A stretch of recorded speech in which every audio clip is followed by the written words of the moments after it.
Good evening, everybody. Welcome to the Extravaganza with Lou and Mitch tonight, minus Lou. I'm going solo tonight. Hope everybody's doing well. Um, we have a couple of guests coming on in a couple of minutes. We'll be talking mostly Phillies, pretty much what we always talk about, unless I have an book author coming on, or a special football guest. But yeah, we'll be talking Phillies tonight. A lot of angst going on in the Philadelphia area, across the country. Philadelphia Phillies fans are, I would say 85% of them are angry from what I'm seeing on social media.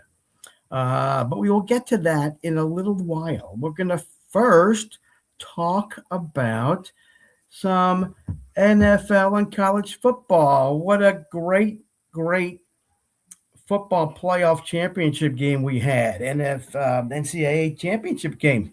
Miami hung in there. Very entertaining game.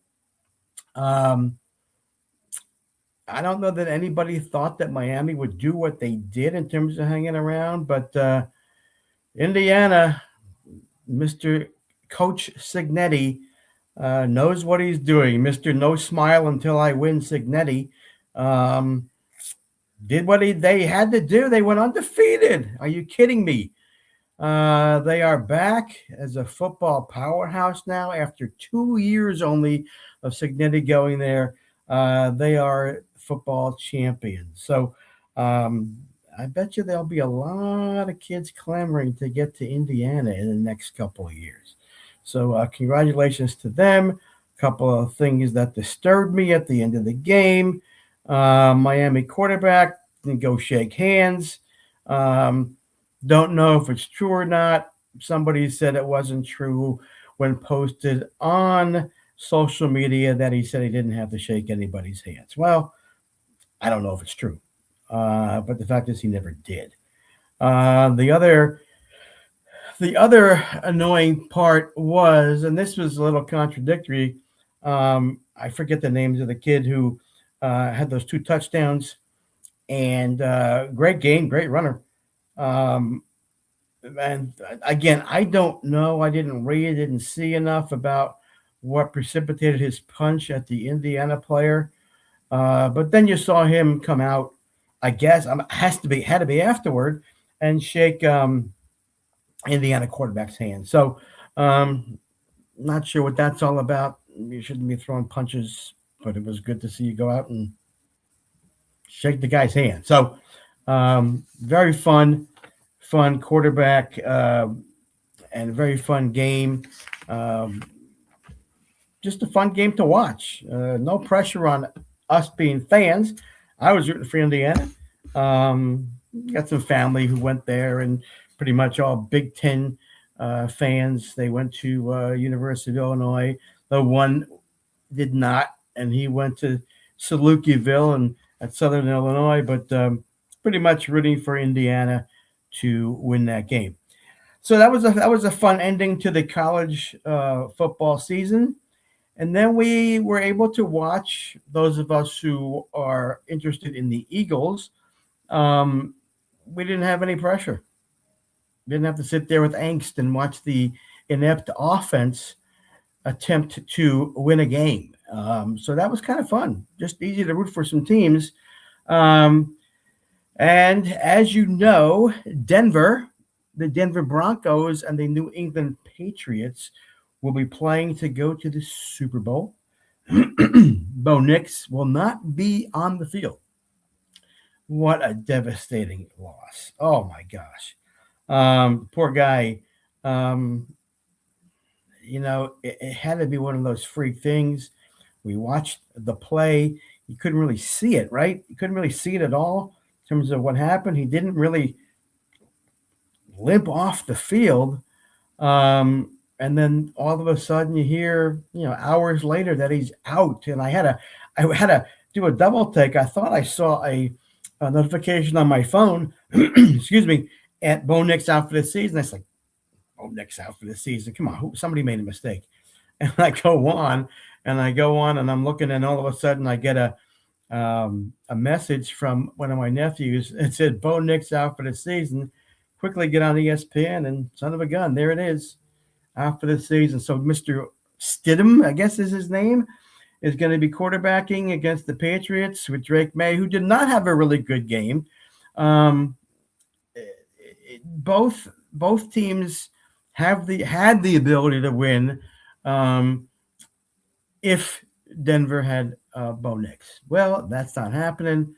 I believe New England is chomping at the bit to get that quarterback, put pressure on the quarterback. So we'll see what happens this weekend. I would think 95% of the people are going to be picking the Patriots to win this and go to the Super Bowl.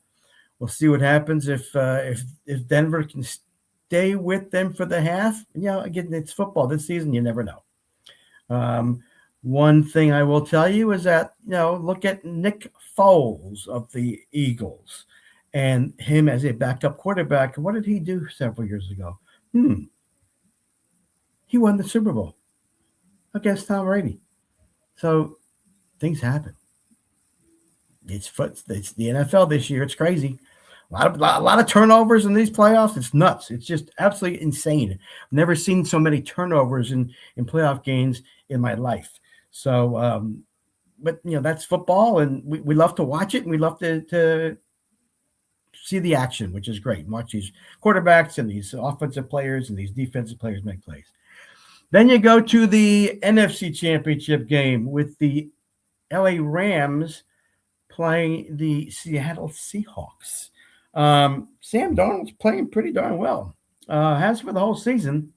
Matt Stafford, that I believe I saw the other day that Seattle was a 2.5-point favorite. They're playing at home. That should be an interesting game. It should be, again, it'll be fun to watch. Can't wait to see these two teams get it together on the field. Defense has been the mainstay of a lot of teams this season. There were arguments when the Eagles were in it that, why couldn't they win? Well, teams have won the Super Bowl playing defense. And if they didn't have a tremendously talented, successful offense, guess what? Their defense could win it for them if they held teams scoreless. And I was always of the feeling that good defense will and does win championships in football. So it'll be interesting to see what happens on Sunday. Looking forward to it. The weather is not going to be good, even here in Wilmington, North Carolina on Sunday. That huge storm is coming. So I guess their ratings will probably be very good because you're looking at people on the East Coast, at least in the Southern Plains, Tennessee, Nashville, Knoxville, Virginia. They're all going to get a bunch of snow. It looks like the Philly area will probably also get snow. So it's going to be again, a lot of people are going to be watching. It's going to be fun to watch this team, these games on Sunday. And now we're going to get to the Phillies and the offseason. 4 weeks from today, pitchers and catchers report to spring training. Are we excited, people? Look, I'm repping. You know what? That's what I do. I rep on here. Do I get angry sometimes when they don't play well? Yes. Did I flip my crap when Kirkering threw the ball away? Absolutely. The team, like every team that has a chance to win, the higher tiered teams, only one team can win the World Series. We all want our teams to play their best. Absolutely. Without a doubt. The Phillies run it back. Yeah, they did. They basically did. Though, if you hear Rob Thompson, and he's right, 20 to 25% of the starting lineup is new. But they did pick up several interesting and I think very, very good pieces in the bullpen. Um, and we're going to talk about this with my two guests. We're going to bring on Eric Moratelli first. Eric is here, and welcome, Eric. How are you? I'm good, Mitch. How are you? Very good, very good. You getting ready for the weather up there this weekend? Not really looking forward to it. I just heard you talking about spring training, and that's kind of what's more on my mind: palm trees and all that stuff.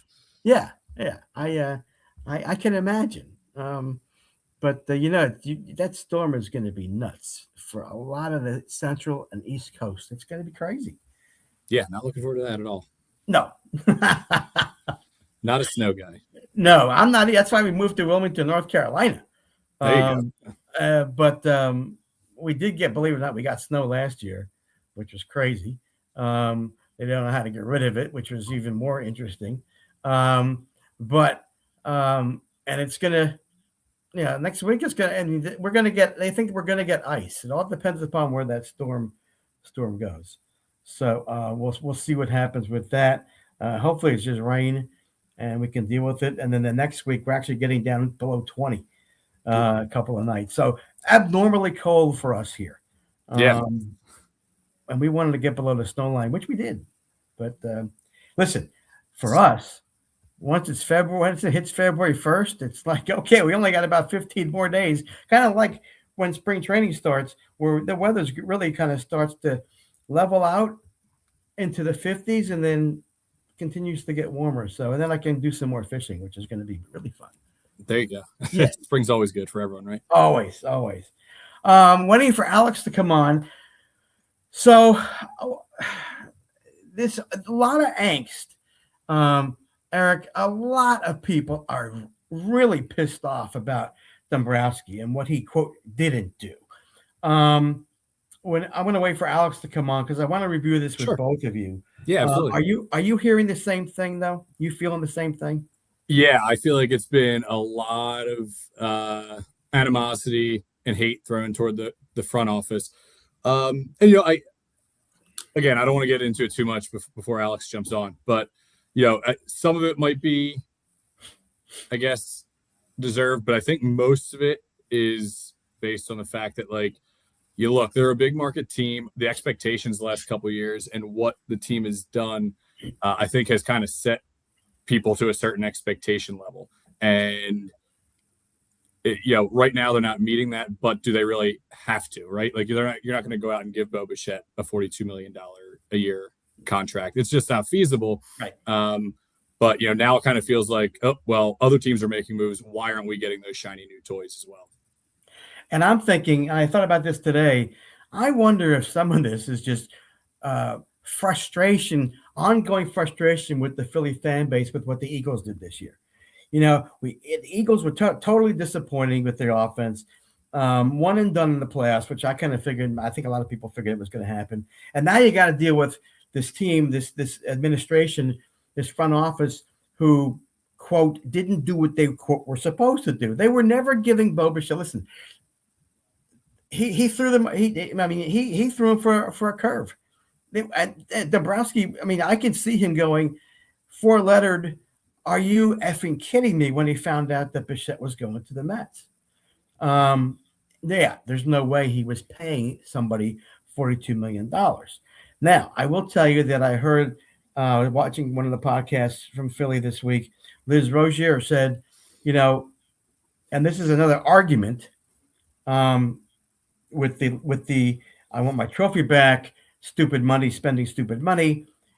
He's got money to spend. The money's there. It's a $1 billion company.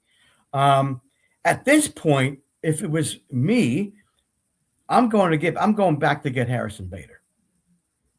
Why? You don't have to pay him $10 million. Give him a 1-year contract. Then you're only hung on the ropes for a year, and other money that money and Castellanos and Walker comes off the books next year. So that would be one of my moves I would make. What are your thoughts? Yeah, I definitely think that and in listening to Dombrowski's press conference yesterday after the JT announcement, It sounds like there might be a couple little depth or periphery moves that are still to be made, and I think Bader would be a good one to bring back, just because the outfield is really where they need all the help that they can get. You look at the other spots, infield, assuming everyone's healthy, it's a pretty viable infield. Rotation, once Wheeler is back, that you have pretty good rotation. Bullpen, I think, even got a little bit better too. So outfield is really where they need it. Bringing Bader back, I think, would be great. I'm wondering if he's just kind of waiting out the way he finished last year, waiting to see if he can get a multi-year deal. Obviously we're not looking at a 5 or 6 year deal for a guy like him, but maybe a 2-3 year deal somewhere around 12 to 15 million a year. I don't think he's necessarily going to get that because you look at his numbers from throughout his career, but he might just be betting on himself a little bit there. But I would love to bring him back. I thought he was a spark plug to the lineup. Now I don't expect, if he were to come back, to see the same production that the Phillies saw from him from August on, because he was playing way above what the back of his baseball card would say. But they need the depth. He's great defensively, and I thought, like I said, he brought a little spark to the lineup that it kind of seemed like the team had been lacking a little bit. Right. Yes. I'm messaging Alex. I'm hoping he got the email from my co-host who normally helps me in producing. Let me see what's going on here. I just put come on, Alex, we need you. Not that Eric couldn't be in by himself. That's fine. So we'll see what's going on here. But yeah, I want to go around the infield. The problem with Harper last year, his chase rate was horrendous. Mm-hmm. He has got to stop that stuff. I mean, he has got to stop that violent swinging and missing, and get a short swing back. When he goes long, and you can see it, he's going to strike out, or he's going to top the ball, and he's going to piss himself off, and he's not going to do anything. Did the not elite thing, is that going to motivate him? I hope so. Stupid comment by Dombrowski. I mean, that was just dumb. I don't think he did it to piss him off, but I don't think his words were correct. I just wish he did do it to piss him off, to try to light a little fire there, because then it just seems out of place and kind of dumb. I wish he did have a little bit of intention behind that. Yeah, and then supposedly they talked. No one knows how the talk turned out.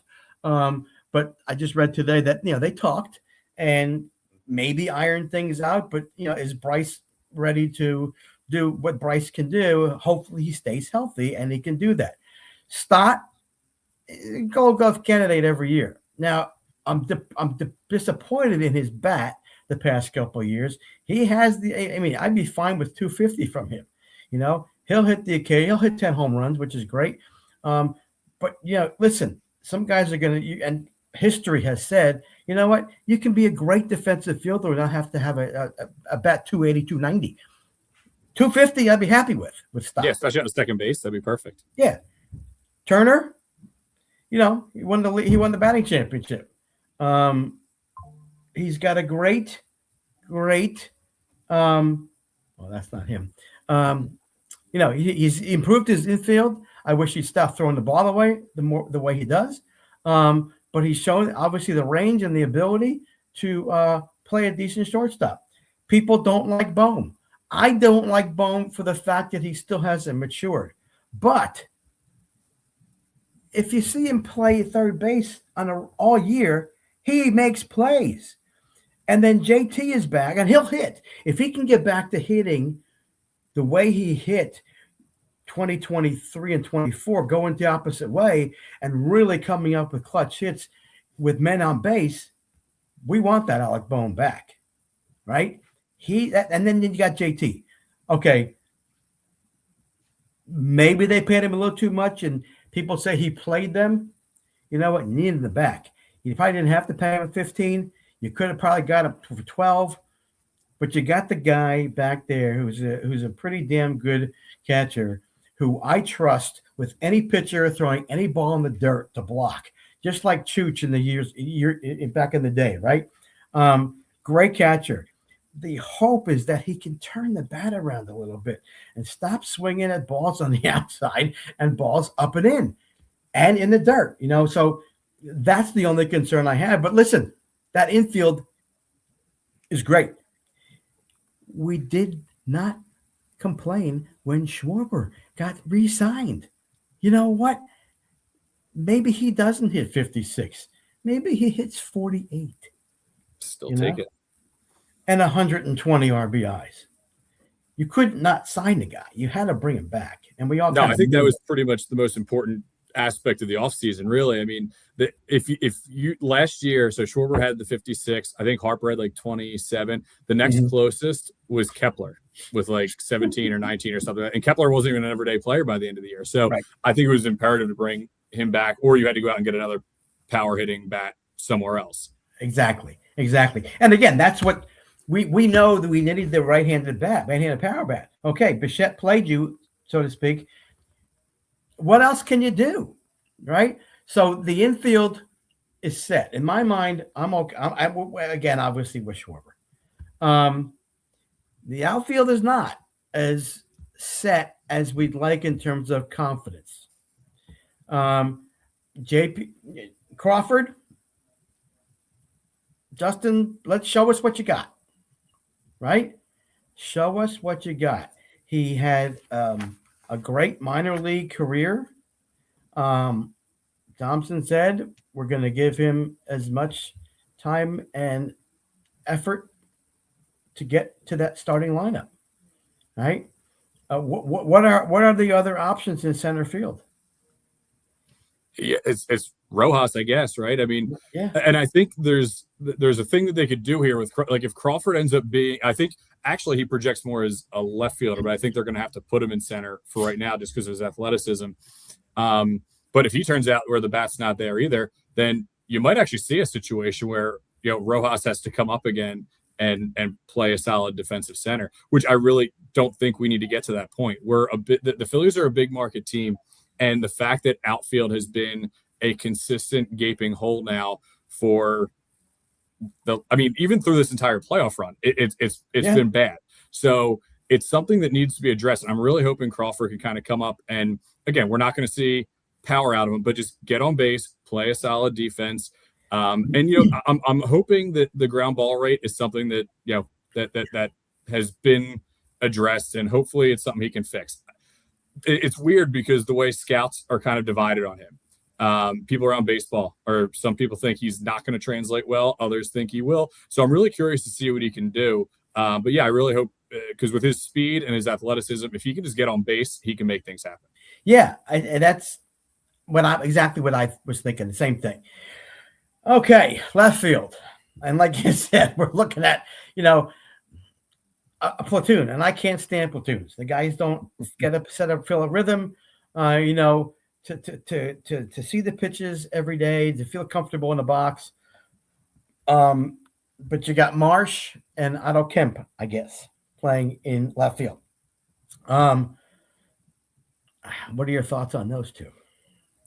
So I think actually, like, Marsh obviously can't hit lefties, so you have to put him in a platoon situation. They've tried for how many years now, and it's just not something that's going to happen. Kemp, I'm kind of excited about, and the fact that it came out after the season last year that he was playing for a good portion of the year with like a broken kneecap is pretty impressive to me. And not that he had a horrible year last year, but maybe that was affecting him a little bit, and he'll have a little more pop, because I didn't think the pop that we saw in the minor leagues last year quite translated to the big leagues when he came up. But now that he's got a little bit of experience under his belt, I kind of like him on that side of the platoon there. I do worry a little bit about defense from the Kemp side of things. I think Marsh is fine defensively in left field. But again, I'm with you. I don't love platoons. At least, ones where you're kind of planning it for an everyday mix up. I get you guys don't get into a rhythm. And it just becomes a little fuzzy, I think. Yeah, it's a little scary. Kemp didn't play a lot either, obviously. So it's going to be, again, interesting to see him and how he comes into camp. spring training, knowing that he's going to be there as the platoon righty in left field. So we'll see what happens.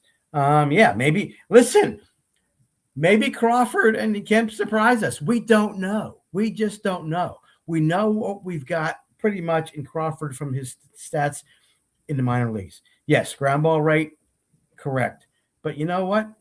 I just hope, and here's what my issue is, and I'll get to Garcia and right field in a minute.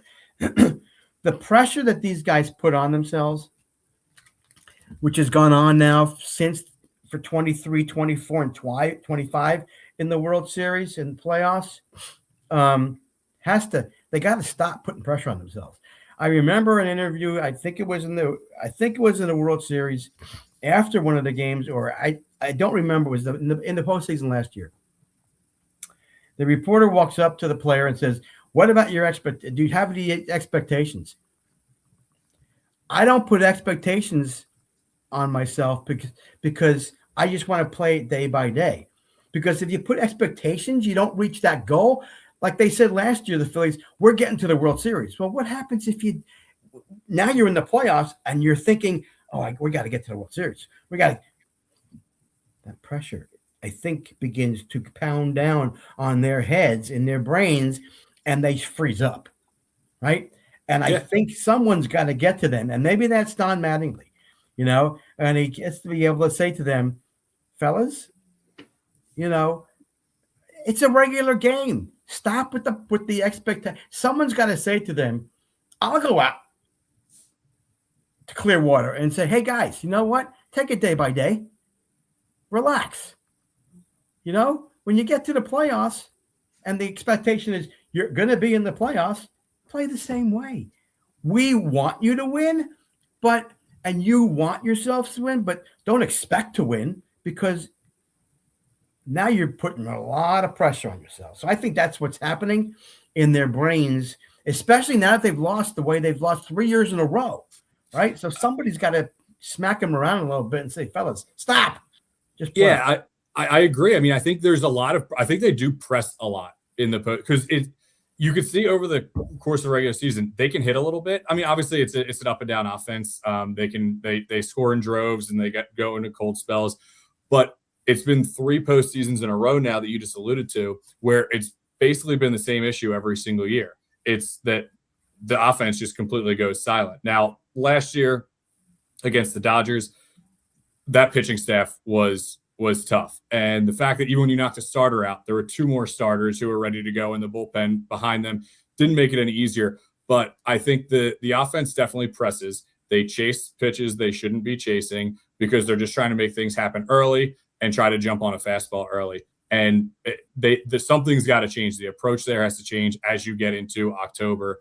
And you got to, don't put as much pressure on it. And maybe because of the way it's ended and they're seeing the media reaction, the fan reaction, and they want it too. Like, these guys aren't sitting there being like, well, we're going home. Like, they're probably pissed off too. I would hope. And they don't want it to end that way again, but then it just keeps happening. So they got to just relax a little bit, because some of these guys can hit. A lot of these guys can hit. They're getting old, but they can hit. Absolutely. So, and that's what's fun. I mean, again, that's why we're all freaking frustrated, because we know they can do it, but when it comes down to pressure time, they don't and have not performed. And then is that what people are more pissed off about? I don't know. Anyway, let's go to Garcia. Now, I don't know. People aren't happy about him, really, because, the last 2 years, he hasn't been very good at the plate. But again, to me, he has the ability, because I believe, was it in 2020, so 25, 24. So he had some decent seasons in 23 and 22. 23, he had that awesome postseason where he was like, I think he had like 8 home runs that postseason or something. Yeah, it was something crazy.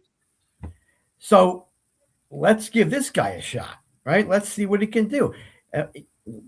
We all know, you get somebody in a different situation, moving to a different place with a lot of supportive characters and players in your clubhouse. Different attitude, a little more relaxed. Hopefully, he can go off and surprise some people, right? So I'm I'm okay with it. I don't know, people, and it's so funny, Eric. Everybody, I mean, again, like I said, 90%, 85% of social media is all pissed off about this team right now, and what Dave didn't do. I think this is what happened. Okay, I think that this is just me thinking, because we know Bichette met with the Mets during the winter meetings.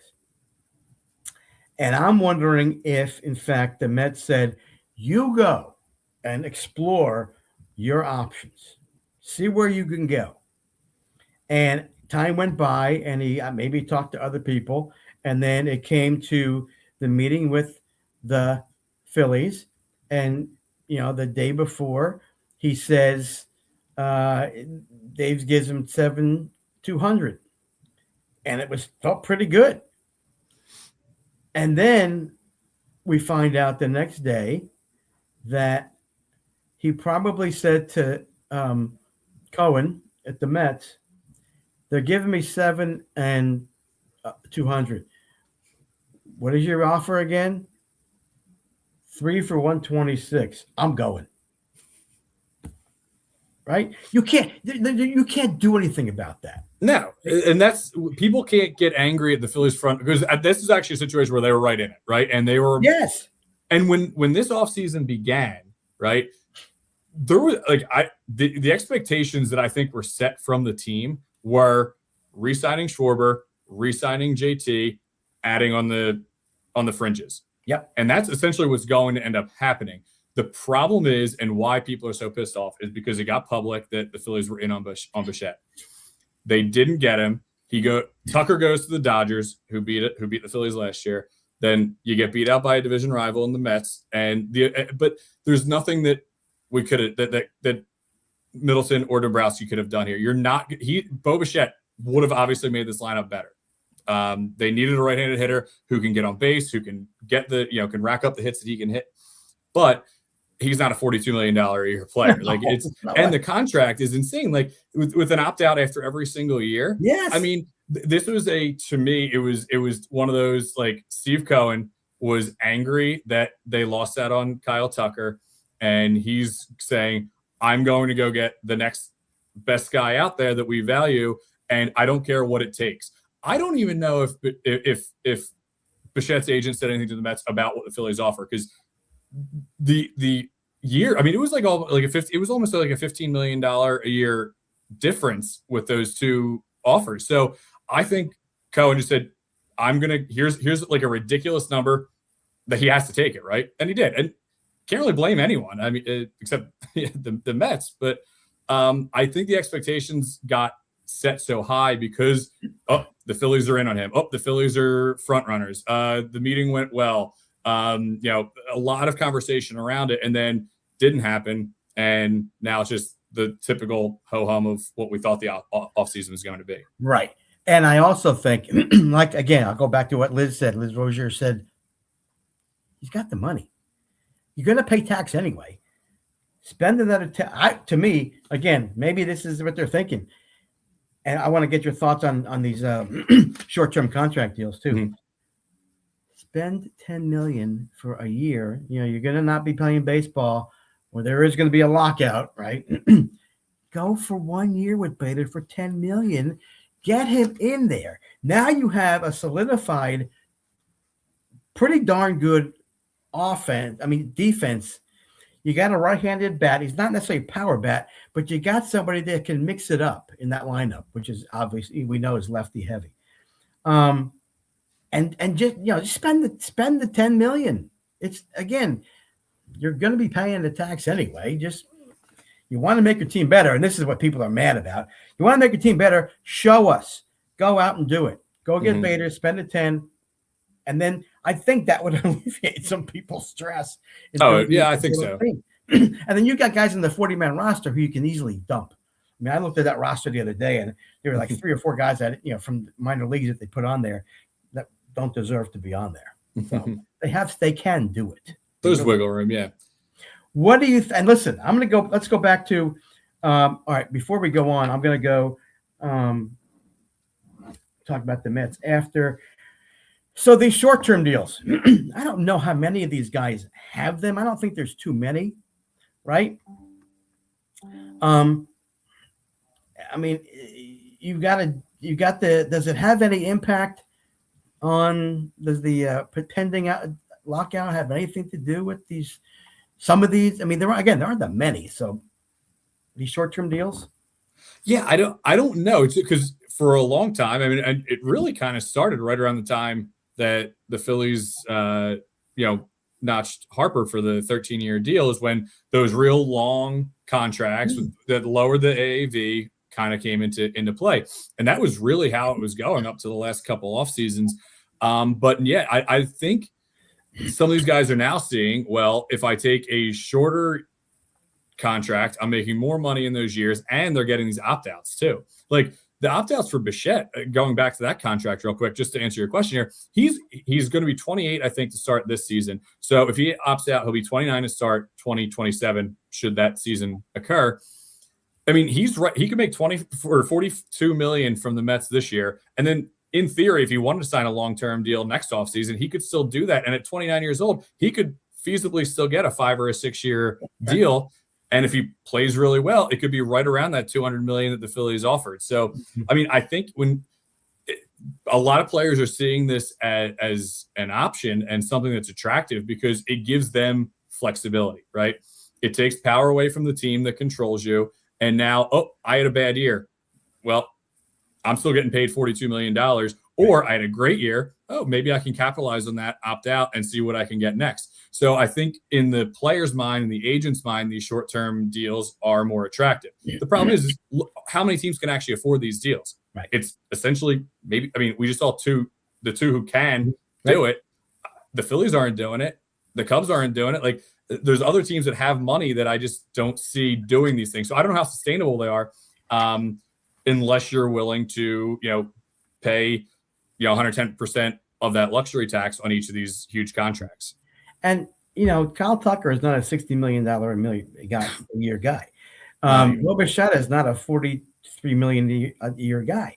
And that's what I think. So Jason Stark said something interesting on the radio, Philly radio, this sports radio this week.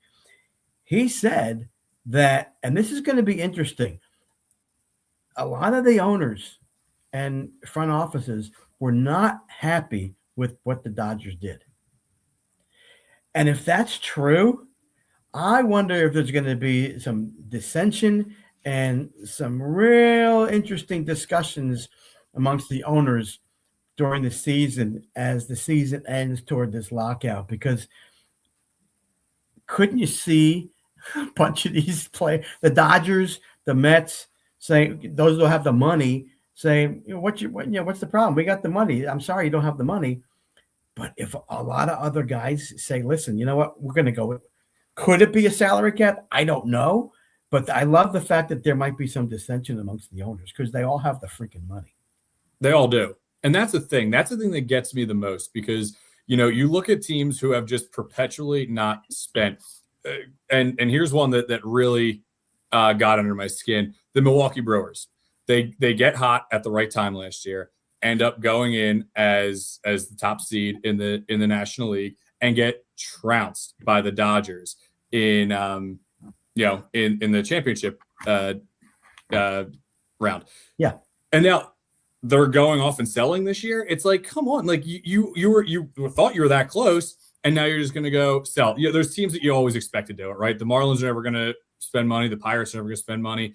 But they did this year a little bit, right? Well, I'm wondering if because of the looming lockout, some of these guys were like, let's start putting some money out there, so we don't look at as examples when this ends up coming up. Right. But yeah, I mean, I think it's inevitable that there's going to be a stoppage. I hope it doesn't mean loss of games because of where baseball is right now. I think baseball is in a really, really, really good spot in terms of revenue, in terms of TV ratings. Like you see every single year, you're getting good news on that. And I think missing actual playing time would be detrimental to the sport.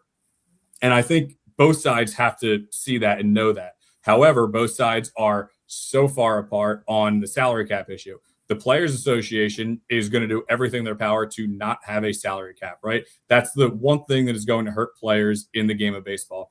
Whereas the owners, especially from those, the bottom 2/3 of the league in terms of money, are all going to be pushing for that salary cap because you have, Kyle Tucker, who good player, but not a $60 million a year player, because you have the Dodgers who can write a blank check for essentially anyone they want. So it's going to be really interesting to see. And actually, I dread it, because if we miss any time with baseball, I don't know what I'm going to do with myself. So I really hope they figure something out here. But it's something that's going to be really interesting going forward. And I did hear, Eric, that the owners, and I think both sides, I think, have sat down at some point, whether it was the off season. So they have started talking a little bit. They have started, yeah. So that's interesting to hear. But it's going to be, we'll find out as we go forward for the season, as we hear things. But I love what Jason Stark found out, that some of these owners are really pissed off with the Dodgers for what they did. I'm sure they are. A little dissension amongst the ranks is good for baseball, for the fans. Yeah. The Mets. So are people now, because of what the Phillies didn't do and what the Mets have done, are they scared about the Mets now winning division? I hope they're not, because the Mets don't have any real good pitching. They really don't. You look at their 40-man roster and their starters, they're nowhere near the Phillies, even with the Phillies roster minus Zach Wheeler and obviously Ranger. I mean, again, here's another question mark. Painter, can he do what we want him to do? Can he do it? I mean, I'm going to watch as many games as I can this spring to see if he's if he can get himself together and be one of those starters. Because, Taijuan Walker, maybe he can go 3 innings, maybe he can go 6, maybe he goes 1. Aaron Nola, I don't like him. I haven't liked him for a long time. He's got to get his what together, because he's got to go to the school of Jamie Moyer pitching, right? He doesn't have a fastball anymore, right? No. I mean, I think one time last year he hit 94 and that was it. But he's basically around 91. He's got to throw 2 spots. He cannot use his breaking pitches. He cannot throw them over the middle. He can't throw them over the plate. Or up, meaning he's got to be smart. He's got to hit his spots. If he doesn't, he's gonna lose a ton of games, and people are gonna get pissed, like I already am. I just think I think, and I've always said this, that he's a head case. When things start going bad, he's just, the body language goes all awry, and he just doesn't look happy, and you can't perform that way. Yeah, he could definitely unravel. He's definitely, I know he's been a very hot button issue for the Phillies, really for some time now. And last year, I think, was what was really the boiling point, right? I mean, between how he started the year, then the injury, right? So, and also the fact that he got that big contract the year before, I think put a lot of expectations on him for who Aaron Nola is. And I think, this year is going to be really, really telling for him.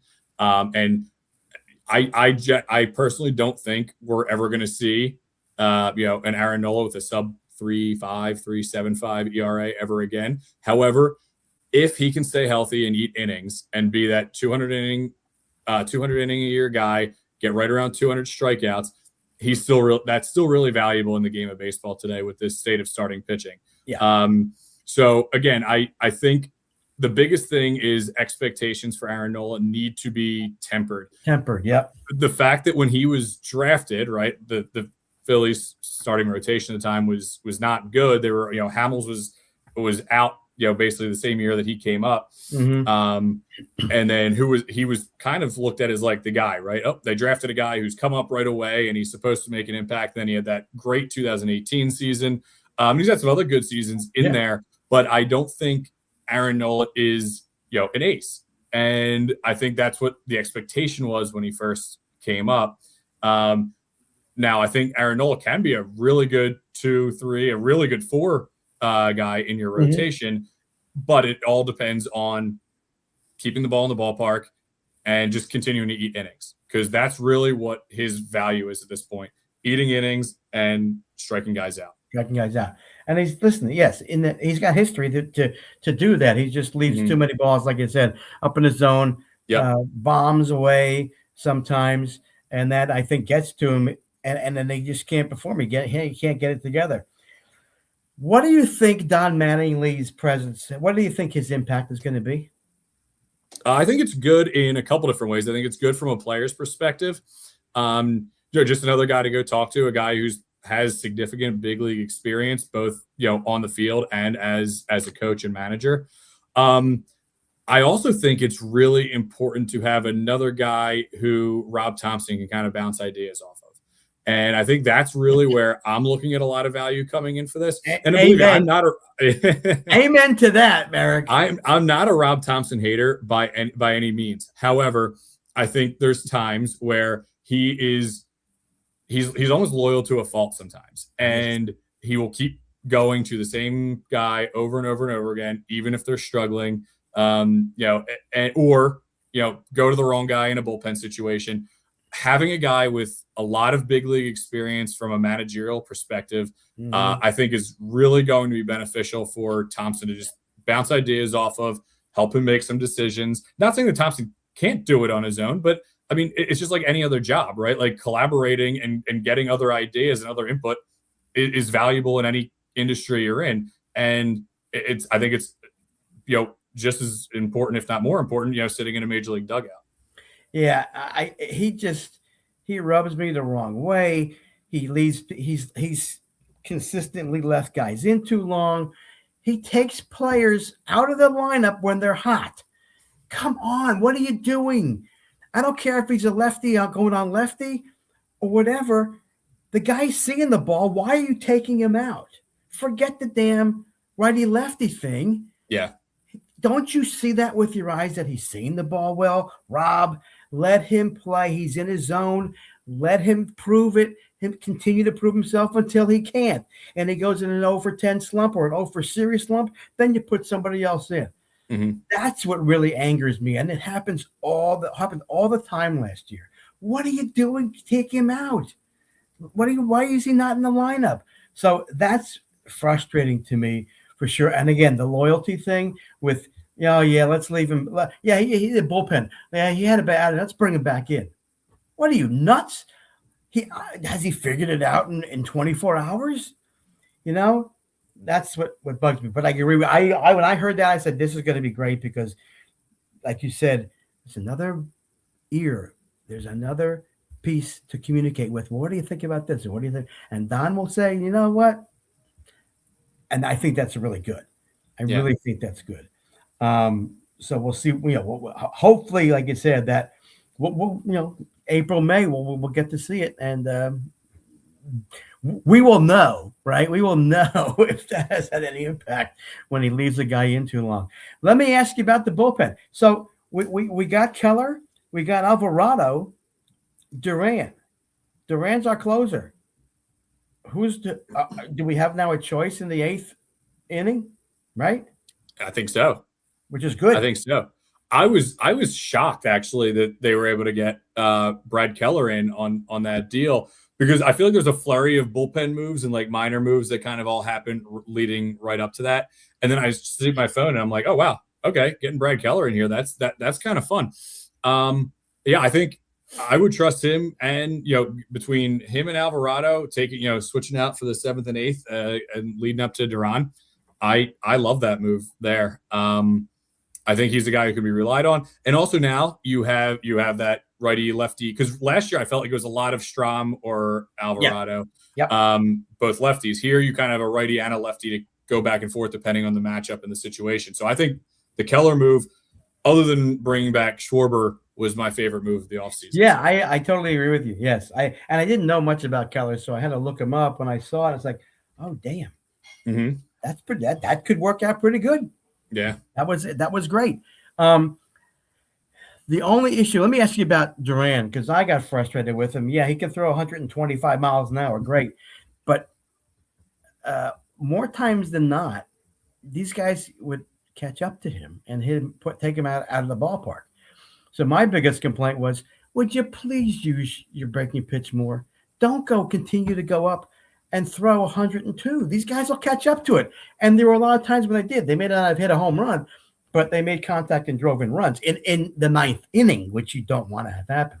Did you notice that too? What did you see?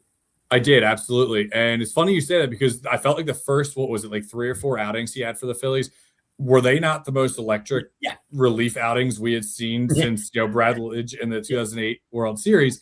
Like it was insane to watch. Then guys start hitting the fastball a little bit. He can hit 103, 104 miles an hour. The problem is major league hitters can also do that if there's not upward or side to side movement on a fastball. Yep. So I think the thing with Duran is it's important to almost set up for the fastball by using that splitter, because that splitter is also filthy. That the splitter can hit 102, which is crazy to me. Insane, right? I look at this guy, go, oh my god, he's throwing the splitter at 95. What are you crazy? I had to do a double take the first time I remember seeing that, and to me, I would say you rely on that because that's so heavy too. I mean, like the way it just kind of drops off. That is what, like, Kerkering to me, I know it's kind of relating this back. Kerkering is a guy who I think it's weird because he sets up his fastball off of his sweeper, right? So his sweeper is kind of like his go-to pitch, and then he'll mix in the fastball. And in that 2023 against the Diamondbacks, when he had that rough, 2023 against the Diamondbacks, when he had the rough postseason, he did not have a feel for the sweeper. He would walk guys, but then wouldn't throw the fastball. Now he's mixing that in better. I think Duran, he's older, he's a vet, so he'll be fine doing this. But I think him and JT just need to kind of get on that page where, all right, use the splitter, and then you can go with the fastball off of that. But to me, when you have a splitter that's that fast, I would almost say be like Mariano Rivera, become a one-pitch pitcher. I mean, like when you got a pitch that's dirty, just use it. Nasty, it's fun to watch him throw the ball. Do you remember when they got Billy Wagner, and everybody, we would watch him on the other teams, the Astros, and hit 100, and we had never had that at the time. And I remember sitting at home and watching, and everybody were just waiting for that 1-0-0 on the scoreboard because Phillies never really had that. And then it was like, oh my God, it's 100. Every time he hit 100, everybody would start cheering and clapping. It was great. It was a reason for an ovation. Yeah. And it really shows you how much baseball's changed in that 20 years, right? I think that was around 2005. They brought in Billy Wagner. And now, is there a closer in the game who doesn't touch 100? I mean, he was one of the rare guys who could top out at 100 or 101. Now, it's almost like, you have multiple guys who are hitting 103, 104 at the back end of bullpen. So it's really just the game has changed a lot and bullpens have changed a lot. Yeah, it really is. Now, Alvarado, listen, he needs to, if he can be more consistent this year in throwing strikes, right? Because he's got a good inside slide. He's got slide. I mean, oh my gosh, he sets people up and then throws that dipping slider inside. It's awesome. But he's got to be consistent. He can be consistent. Listen, that bullpen, I'm excited about the bullpen this year for sure. Oh, absolutely. And Alvarado, I feel like that's been kind of his thing, his whole career here, right? It's been, he's got nasty stuff. It's just, does he have command that night? And if he's got command, watch out. If he doesn't have command, watch out the other way. But it's, I love, and here's something that might factor in, not sure how true this is, but the fact that he missed a lot of time last year, that arm might be really fresh coming into spring training this year. So I think that, as long as he can stay healthy, and now that he's got a little bit of less innings and pitches out of that left arm from last year, he could be in for a really big year. Yeah, that's a good point. That's exactly what we're hoping for sure. He's got mileage. It's a great thing. So people, please listen to what we're talking about. Yeah, you didn't get Bichette. but look at what you've got. You've got a good team. Yeah, we're content because we know what we have. Outfield is suspect. We don't know. But if you look at the bullpen, then again, the starting rotation is suspect. Hopefully, Zach comes back at beginning of May. Wouldn't that be great to get Zach back at the beginning of May? April might be tough. If they can put their hitting shoes on in April, I think, even if we come up 500 in April, come out of there 500, we're fine. I don't have a problem, knock on wood, with the Mets or the Braves in that division at this stage of the game. I really don't. I just don't see it. Do you have any issues with or concerns with the competitiveness of those teams? Here's what I get nervous about. The Braves specifically, nothing like terrifies me, but they've been so unlucky for the last 2 years with injuries that they're due for like a bounce back in luck and everyone being healthy. And if that's the case, then I don't think they're good enough to overtake the Phillies if everything goes well for the Phillies. Yeah. But I think they're not a fourth team in the division either. The Mets, I think the Mets have done this offseason what I think a lot of people wanted the Phillies to do, and that is shuffle everything around. I mean, the Mets roster from 2025 to 2026 is going to be, I don't want to say unrecognizable, but there's a lot of new faces and a lot of faces who you were just accustomed to seeing who are no longer there. Right. But they're spending money and they're shuffling things around. I think that's another point of contention for some Phillies fans is because, okay, the whole running it back thing. I think at this point it's very cliche to hear that phrase, but it's one of those things that it's been tossed around so much. And are they running it back? To an extent, yes. Because the core is not moving a lot. However, they were a 95 win team last year. They've made a couple peripheral moves, and while I think the Mets got a little bit better, I wouldn't like some of the pieces that they got rid of. I think make a big deal too. Like losing, I did not like Pete Alonso as a Met, but that's a lot of RBIs and home runs you're now trying to replace, but with a couple other guys. Yeah. So there's I don't want to say they got worse, but did they get a whole lot better? I don't think so. Do I think that the 2026 division race will be closer than it was last year? Yeah, I do. I think because the Mets ran into some turmoil at the end of last year where the Phillies were able to kind of run away with the division at the end there. So I think it will be a little closer. But I mean, I don't think the Phillies have put themselves in a situation where they're in danger of falling behind other teams in the division. I think, are they maybe a little bit closer right now? Perhaps, but I'm not, sweating it out per se. Yeah, I'm the same way, Eric. I just don't see, again, mainly due to the Phillies, to the Mets pitching staff. I don't see it happening. Yeah, their pitching staff's bad. Yeah, it's just not what I think we should be really worried about. So, yeah, we'll see. We got 4 weeks. Maybe Dave surprises people and we wake up one morning and say Harrison Bader has signed a 1-year, $10 million contract. Okay, cool. That'll make everybody happy. Yep. Just Dave, Dave, you got the money. John Middleton, you want your trophy back. You've had a chance. You got the money. You're paying a tax anyway. Yeah. Spend it. And like you said, I mean, next year, after this year, some money comes off the books. And also they're still trying to do something with Nick Castellanos. So there's probably going to be another. I mean, it might just be a flat out release at this point, or a DFA to the point where they just have to pay him. But at the same time, because it really sounds like whatever was going on at the end of last season, it sounds like both sides need a change of scenery or a new pace. So to me, that means that they need to bring in some other outfield depth at some point. Yep. It might not be right around spring training, but you can't go into a season where you still have high playoff aspirations with an unsure platoon in left field, a unproven rookie in center field, and then Adolis Garcia, who is going to help with the defense. He's going to be a much better defender than Nick Castellanos out there, but you're basically relying on a bounce back candidate there too. Yep. That's a little scary to go into a season like that. So I think there will be a peripheral move on the outfield at somewhere. And I mean, Harrison Bader, I think, would be perfect in that regard. It's just a matter of, is another team going to give him more money or more years.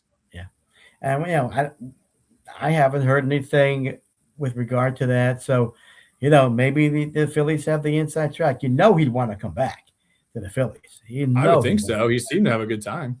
Yeah. All right, we'll see. We'll see what happens. Well, listen, Eric, thanks for coming on. I don't know what happened to Alex. I'll get back to him and see. Hopefully, maybe he had to do another producing at WIP tonight, and Yeah. he got called in. But Hopefully. we'll see what happens. Thank you for taking the thanks. time. Absolutely. Thanks for having me, Mitch. It Appreciate was it. great to talk to you. And Likewise. maybe we'll do it again during the season. That works for me. Sounds All good. right. Eric, thank you, my Alrighty. friend. Yep. Take Have care. a good one. Appreciate See you later. it. You too. Bye-bye. Bye. All right, some real good stuff from Eric Moratelli. He's a contributor, fan-sided for the Phillies. So go check him out. That's it for tonight, folks. We are glad. I am glad. I'm speaking for Lou.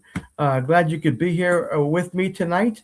We've got a guest next week scheduled, and that is an author, Eric Vickery. He's got a book called Dodger Blue. We're going to talk about, I believe that's about Tommy Lasorda. So if you're interested in that, like me, I love talking to baseball book authors. We'll also talk with Lou if he's back, and I expect him to be, the Super Bowl and who's going and what to look forward to in that game.